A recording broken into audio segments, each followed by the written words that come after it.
topic today is an interesting one. We're talking about the global semiconductor development. From what I know, this industry is one of great strategic importance. And over the years, what is seen is is an asymmetric and interdependent relationship between several key players. And this has resulted in an increasingly complex ecosystem with geopolitical considerations.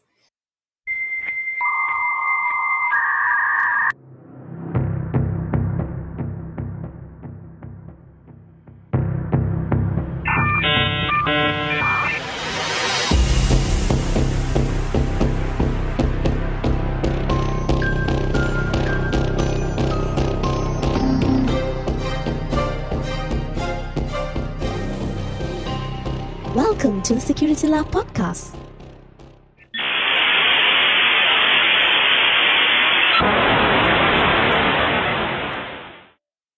In particular, TSMC, Taiwan's semiconductor industry is the world's second largest by revenue, and it not only produces some of the most advanced chips.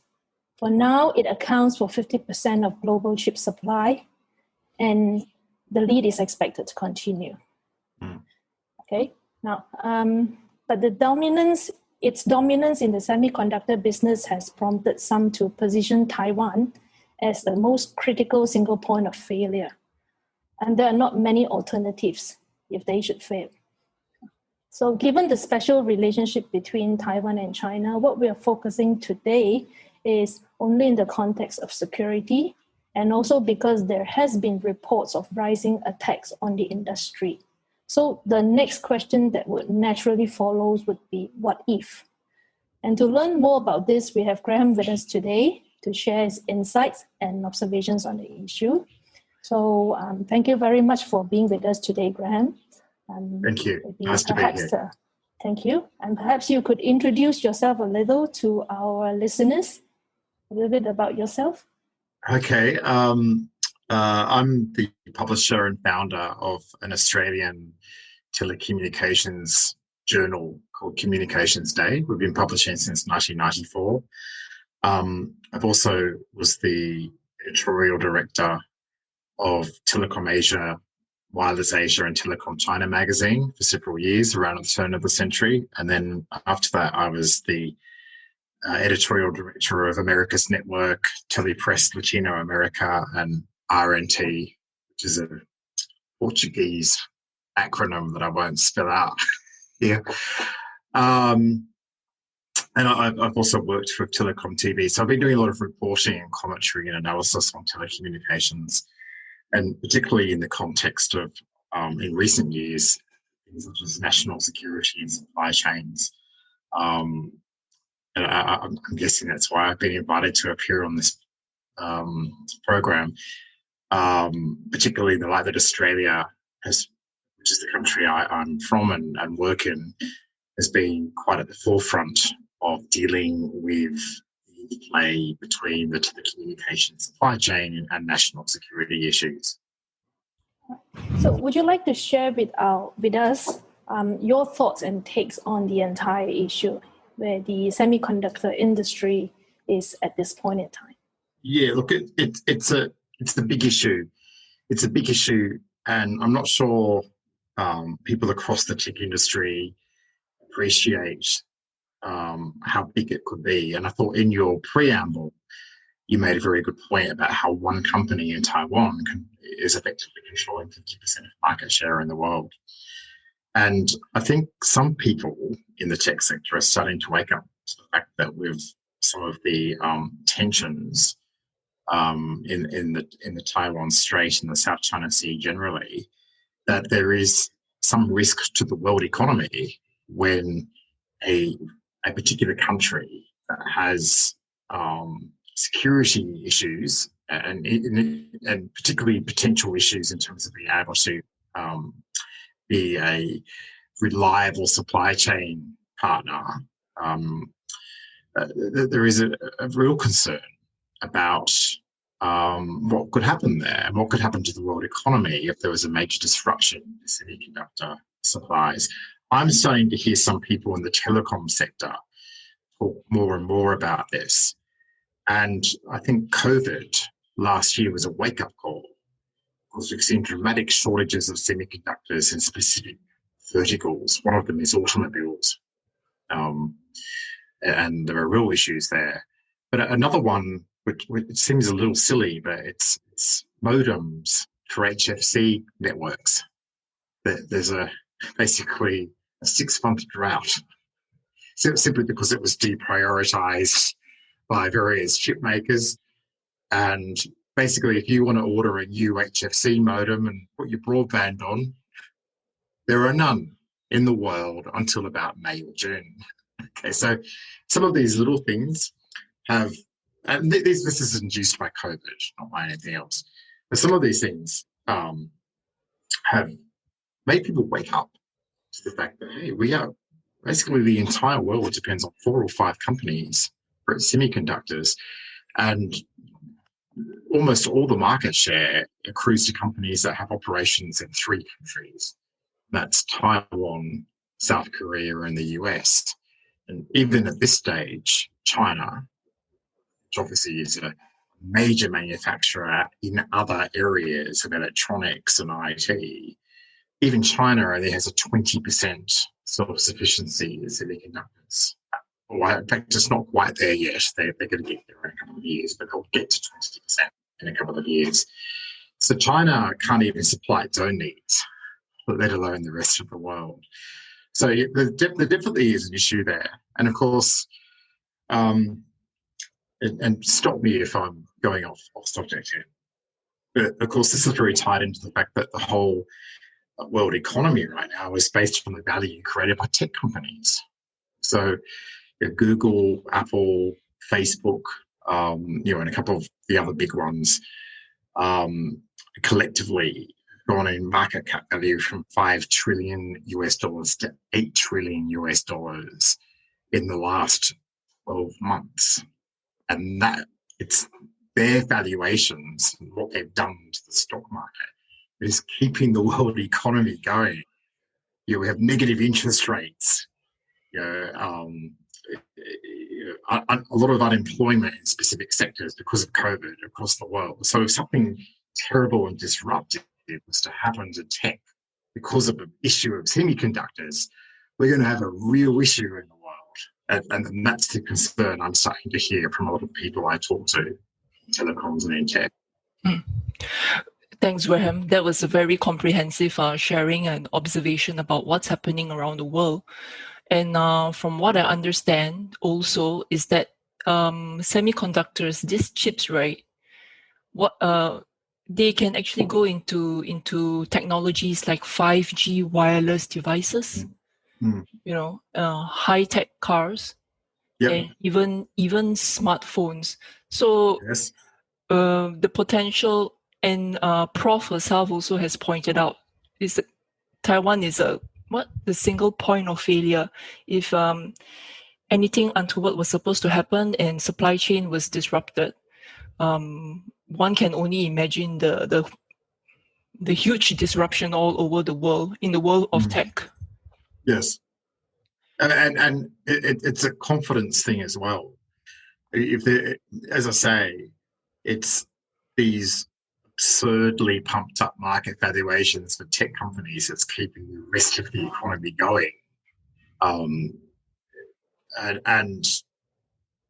There's a lot of things that could cause those valuations to drop, but any disruption to the supply chain in Asia would be definitely something that could trigger a collapse in those valuations. There are other things going on as well which may impact it, but semiconductor supply specifically is not well understood how dominant literally 3 countries are in its supply and how vulnerable. Now, there is an ancillary issue as well with rare earth materials, which you just talked about smartphones, Kat, and there's some. I won't even drop the names of some of these very weird metallic elements, but go up into the high numbers of your elemental tables, and you'll see what I'm talking about. And rare earth materials are really only available from 3 countries: China, South Africa, and Australia. And the production capacity in Australia is literally just 1 mine.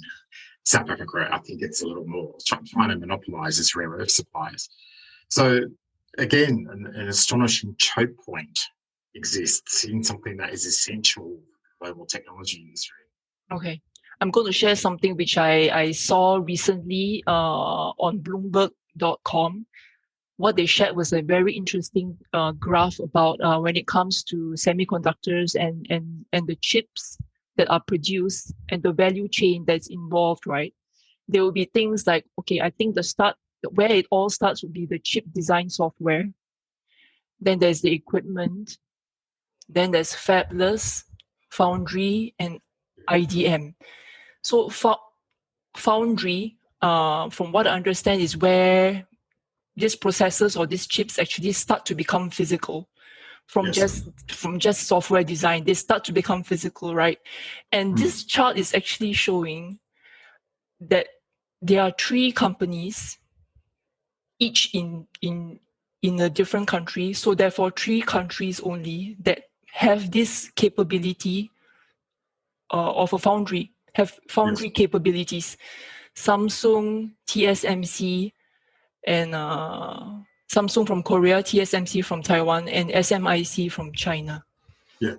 So, and when this was shared with the cybersecurity expert in our group, he commented, straight off, is ideal for a supply chain attack.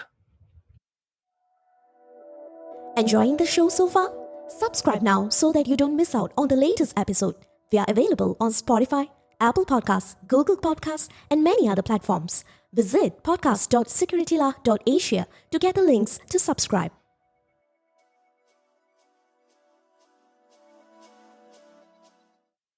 Yeah.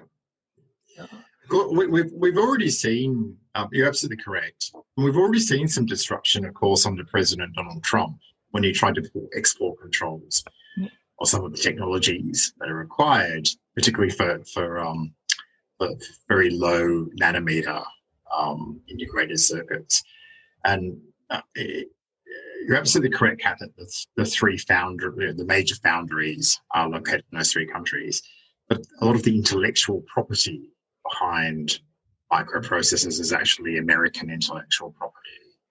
And America can do a lot, play around with the ability of other countries to use those technologies. You can make it illegal to use an American item of equipment, even if you're in the Netherlands or South Korea or whatever. And that actually is a rule that he brought in. And there's quite a lot of commentary around that at the time as to what impact that might have on the supply chain. It turned out, in some respects, that Donald Trump's bark was a little worse than his bite. People found ways to get around it and so on. It didn't seem to disrupt production as much as maybe he intended. But it did show, and it did show what you're talking about as well, which is the incredible vulnerability of the supply chain in microprocessors to the actions, the whims of individual countries and individual leaders in charge of supplying a major technology company with inputs. You will be looking to diversify very, very quickly and to find alternative sources of supply. Yeah. I'm not a microprocessor expert. I'm a telecom guy, so I sort of stick to my knitting a little bit here. Yeah. I think your other colleagues might be more expert on some of these things. Yes. But I just mentioned rare earth materials before. That's a great example, because there's a perception, particularly in the United States, that they're far too reliant on China for rare earths, which are necessary for almost everything in technology. Just very, very small traces, only mine a few tons of this stuff a year. But there is a perception that it's vulnerable to a blockade. And of course, when America's blockading China, it quite understandably worries that it might be reciprocation in some other field.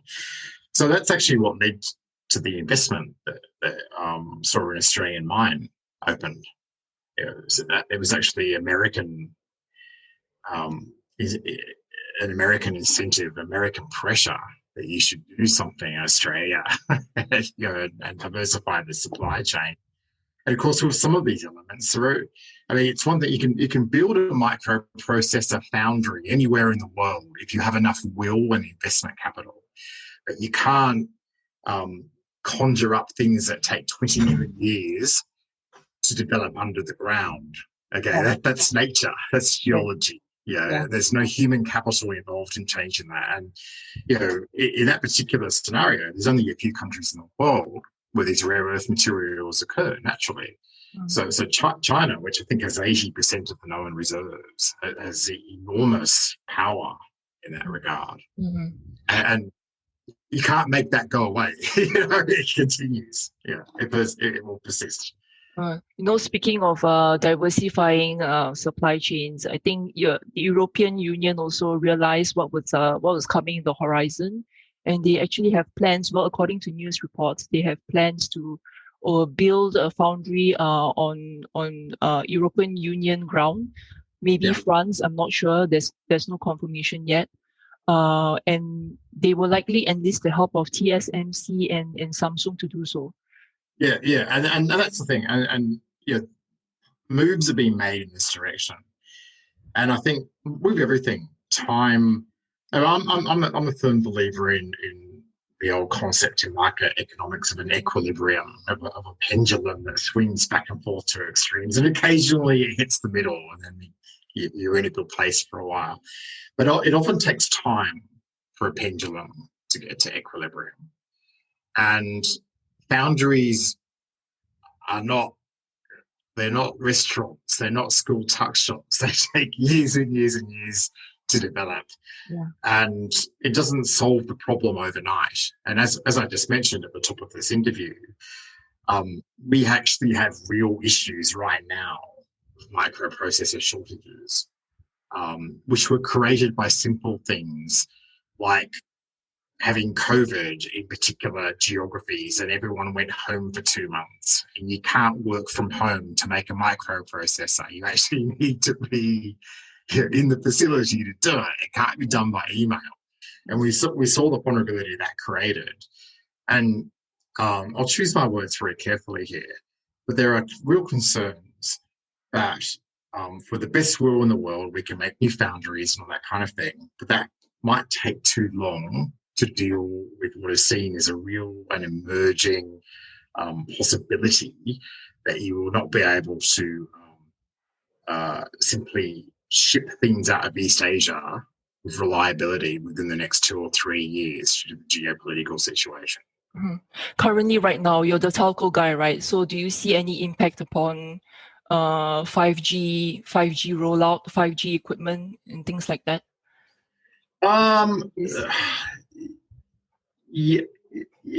Not directly. It may well slow down production of the best chips, if that makes sense. What would that mean? A little bit like with a COVID vaccine. The ones with the lowest reliability seem to be manufactured in the biggest numbers and come out the fastest. It's same with the chips. It may mean shortages of the absolute best state-of-the-art chips. Okay. That's the most likely. 5G. Okay, I'll say something a little controversial here. I actually don't really care if it delays 5G, because 5G isn't essential to the workings of the world economy or society. Isn't essential. It's a little bit like 8K TV, nice to have, not essential. You will not die a horrible death if you don't have it. Okay, so and actually, but seriously, I mean, I'm being a little facile there, but if you look at big tech companies with the $1 trillion market caps, none of them are up there because of the promise of 5G. 5G actually isn't fueling valuations in tech right now. Yeah. Maybe with a possible exception of Qualcomm, but then they're just doing what they always do. You know, they're a pretty solid company. I don't think they're a kind of in a $1 trillion league right now. I actually, in fact, in some respects, delaying 5G might be very good for the bottom lines of the poor old telcos who have to invest billions of dollars in it with no actual guarantee of return on investment. So that's not the worst possible scenario. I can think of worse ones than that. Okay. From where you're sitting, right, as an observer and a reporter of the telco industry, which telco equipment vendor do you see is leading the race in 5G? Look, the world's divided in two. In fact, in a lot of respects, we just talked about the supply chain issues in semiconductors and how the US tried to put export controls, which would stop Chinese companies from using state-of-the-art equipment to make semiconductors. Well, the same sort of things happened in 5G very, very explicitly. There's been an attempt by, and a successful one, I might add, the United States and its allies to block Huawei from participating in the 5G ecosystem. That's been to the benefit of Ericsson, mostly, to a lesser extent, Nokia. So the answer to your question depends on where you are when you answer it. You know, if Huawei very, very clearly is the 5G ecosystem leader in Asia, in Africa, to the extent there's been 5G contracts in Latin America, yes, a little bit. But you know, in the Asia Pacific, which of course is really where the action is in terms of next generation mobile, in terms of early adoption of new technologies, Huawei is clearly ahead. It's had successes in some countries in Europe, but then of course Huawei has been actively blocked or discouraged from participating in the 5G ecosystem. I think at last count it was in about 30 countries. And we don't quite know yet what Joe Biden's going to do, but Donald Trump and Mike Pompeo, the US Secretary of State, actually had a policy called Clean Networks. And it was basically, and you know, from a certain point of view, sort of a slightly sort of disgraceful terminology at work there. But they had a national security imperative to keep Huawei out of ecosystems, not just for 5G, but for other things like submarine cables and data centers even and so on. And they were quite successful in getting most of Western Europe, North America, Australia, New Zealand, Japan, Korea, and India to participate in that. So they're quite big markets that Ericsson and Nokia pretty much get to do what they want in at the moment, because there is a duopoly when it comes to... Sorry, go on. Sorry, please go ahead. I was just about to say that's an interesting observation, because if I remember an earlier survey from the Ministry of Industry and IT, China, it actually, according to reports, it says 30 of China's biggest conglomerates were dependent on imports. So that's on CPU and CPU-related chips for computers and servers. Yes. And however, despite being the world's biggest market share for semiconductors, only 15% of its consumption was produced in China itself. Yes, that's right. Yeah. And now fast forward to the present time now, 2021, and from what you're sharing, are we seeing a change in circumstances? Or what was maybe in the past considered and perceived as lagging behind in terms of this technology, they're actually quickly picking up, and then there is a possibility of them overtaking? Yeah, look, it's an interesting question because there's a lot of facets to it. I mean, the first thing is that 5G is a standard that's ratified by an international organization, 3GPP. So no one has any exclusive kind of take on it. You know, it's a technology that anyone can use if they buy the blueprints and the IP rights. So then the question is not so much about being ahead, but who has the ability to turn that into a marketable product with production capacity to back up shipments of whatever it is that you're making.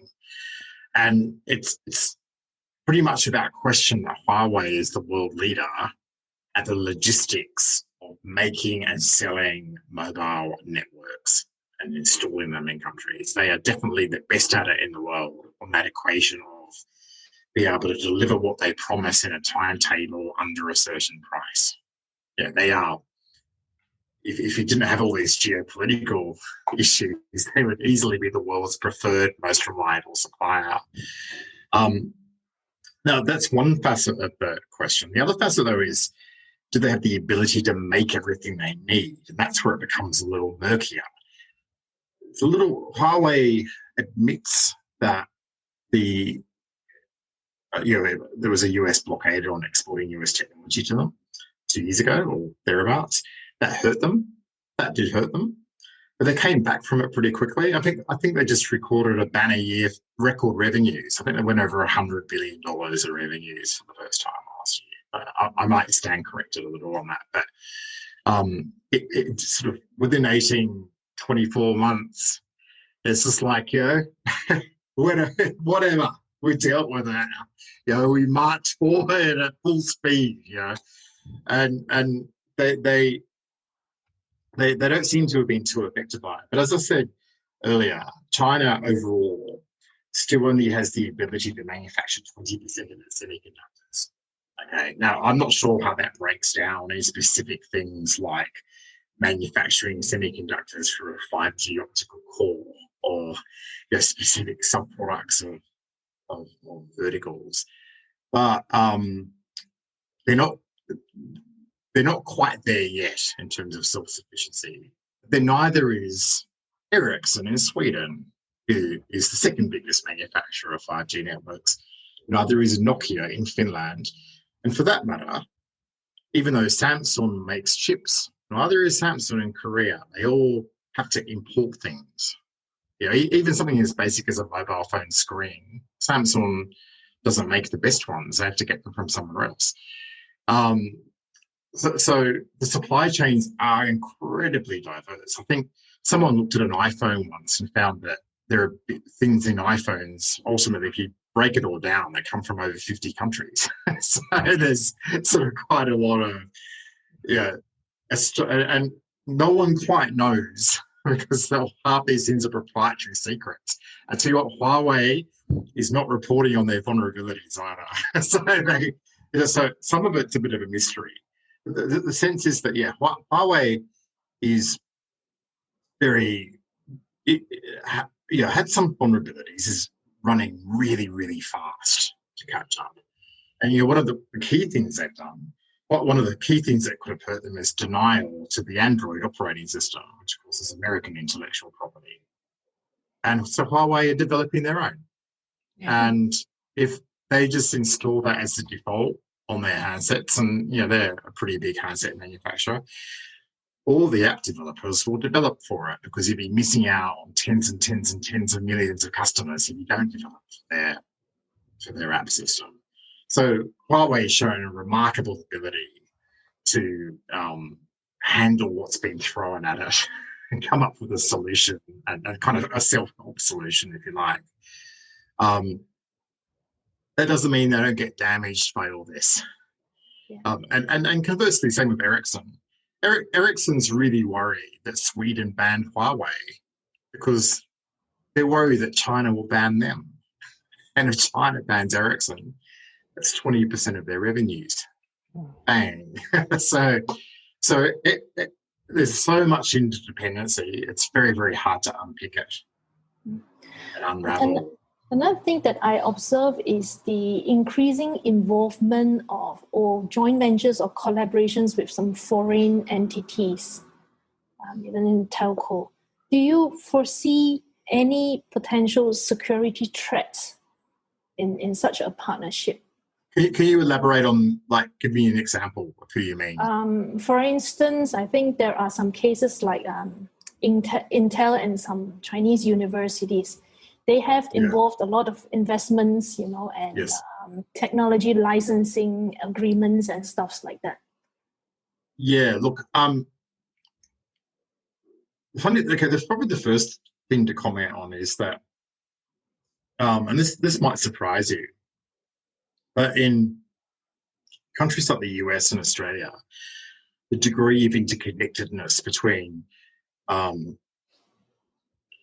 China Inc., for want of a better term, China Inc., and their own domestic academic, education, even military and commercial sectors is actually pretty poorly understood.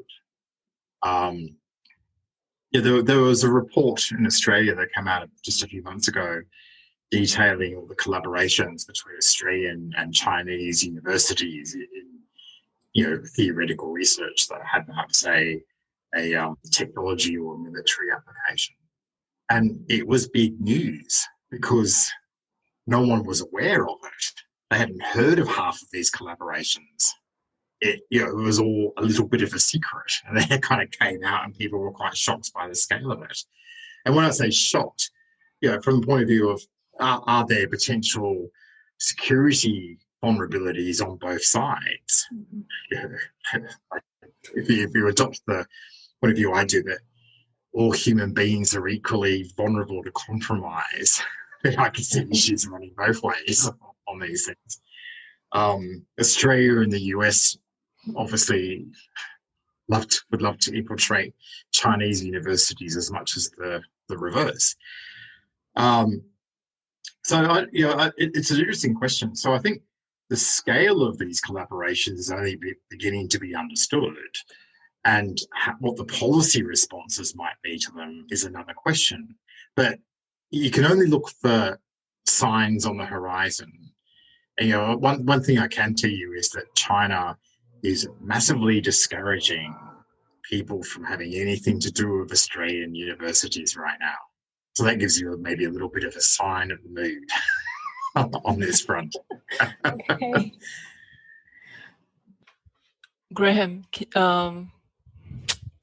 Taiwan. Let's get back to Taiwan and it being what you call it, single point of failure. Well, besides the semiconductor industry, from what I understand, also during the last conversation or chit chat that we had, you talked about how some pretty important submarine cable routes actually pass by Taiwan. Also, can you share? That? Yeah. Look. That's. I kind of feel like I'm here to bring bad news about everything. I want to be positive and not depressing. But the submarine cable issue is actually worse than the microprocessor one. Taiwan and China are still happily shipping chips to the rest of the world, and it's the occasional COVID outbreak hurts this, but that's about it for the moment.